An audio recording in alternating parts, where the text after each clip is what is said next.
যে সকল মেয়েরা তাদের পিছনে অনেক ছেলে ঘুরে এটা গর্ব করে বলে, শোনো মামনি, নষ্ট তালা যে কোনো চাবিতেই খোলে।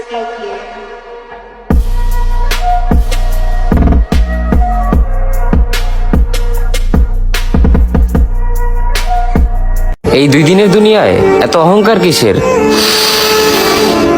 নিঃশ্বাস তো কারোর জন্য অপেক্ষা করে না, হইলে চলে আর নাইলে চলেই যায়।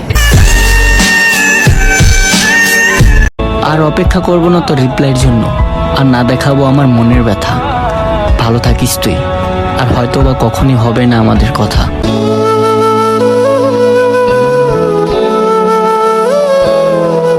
জীবনের সুখ খুঁজে পেলাম ঠিকই, কিন্তু আরেকজনের দুঃখের কারণ হয়ে। কাউকে অপার সুখী করে অন্যকে অগাধ দুঃখ দেবে বলেই জীবন কঠিন। তবে উপভোগ্য, আপনার সুখটা আপনার কাছেই থাক, আর দুঃখটা না হয় আমার হয়েই থাকুক।